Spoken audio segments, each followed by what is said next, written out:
KG అనే దాని మీద ఎప్పుడో వీళ్ళిద్దరు ఉన్నవాళ్ళు. పవన్ కళ్యాణ్ ఏమో ఎవరు రానప్పుడు నేనేం చేస్తాను, ఆయన కూడా చేతులు ఎత్తేసాడు.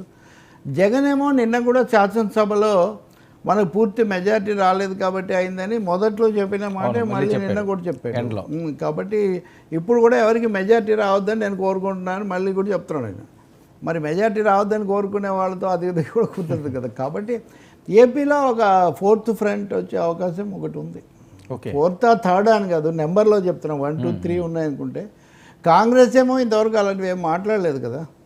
కాబట్టి నా బీజేపీ వ్యతిరేక వైసీపీ వ్యతిరేక కూటమి ఒకటి ఏర్పడవచ్చు.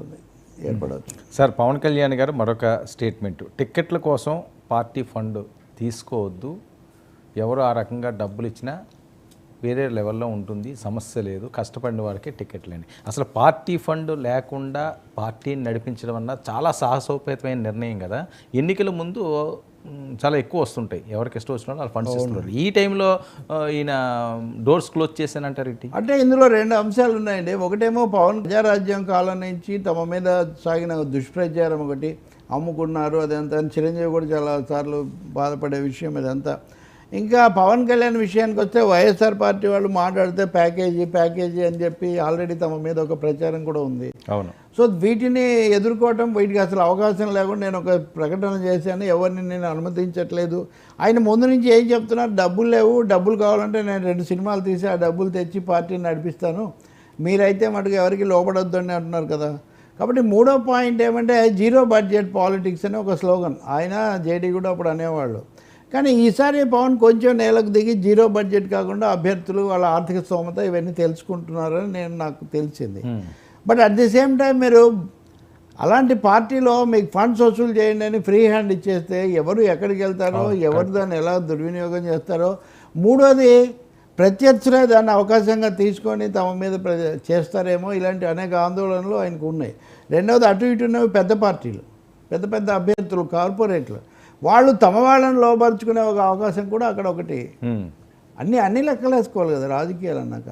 సో ఫండ్ అనేది లేదు, నేను ఫండ్ తీసుకోను. నాకైతే ఇంతకుముందు ఒక మిత్రుడు చెప్పాడు అప్పుడు, అది గత ఎన్నికల సమయంలో. ఆ మిత్రుడు ఇప్పుడు నిజానికి వైసీపీలో ఉన్నాడు. ఒక ఇండస్ట్రియలిస్ట్ దగ్గరికి వెళ్తే అదంతా అడిగితే ఆయన వెళ్ళాడు అభిమానంగా. అయిన తర్వాత నేను ఇంత ఫండ్ మీకు భారీగా ఇస్తానని ఆయన ఒక ఆఫర్ ఇస్తే, అక్కర్లేదండి మా పార్టీ నేను నడుపుకుంటానని అక్కడే చెప్పేశాడని అప్పటికి పవన్ కళ్యాణ్. అతను స్వయంగా అక్కడ ఉండి చూసి చెప్పిన మాట అనమాట. సో ఎందుకంటే ఒకసారి మనం వాళ్ళ దగ్గర ఫండ్ తీసుకుంటే ప్రతి విషయానికి ఇంకా వాళ్ళకి లోపడిపోతాము.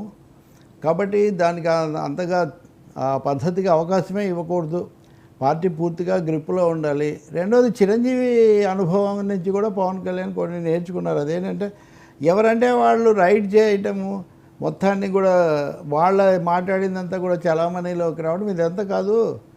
మన కమ్యూనిస్ట్ పార్టీలంతా నిర్మాణం ఒక పద్ధతి ఇదంతా ఉండకపోయినా ఒక డిసిప్లిన్ మినిమం ఉండాలి, ఒక మాట ఉండాలి అనేది ఒకటి ఉందంటారు. అందుకని బహుశా అయితే కొంతవరకు వెనకుండే వాళ్ళు భయపడతారు. దీని అర్థాన్ని బట్టి ఇంకా నిజంగా వాళ్ళు ఎక్కడా ఎవరైనా డబ్బులు లేకుండా ఎన్నికల్లో పోటీ చేస్తారని కూడా కాదు. జీరో బడ్జెట్ అనేది అవాస్తవం అని పవన్ కళ్యాణ్ గుర్తించారు. ఆయన 1-2 ఇంటర్వ్యూలలో కూడా చెప్పాడు, ఎన్నికల కమిషనే ఇంతవరకు అనుమతిస్తుంది కదా, మరి అదన్నా మేము ఖర్చు పెట్టుకోకుండా జీరోతో మేము ఎలా వెళ్తాము. కాబట్టి ఖర్చు పెట్టకూడదు, అభ్యర్థులు ఉండకూడదు అని కానీ ఆయనకి ఏం సంబంధాలు లేవని కానీ నేను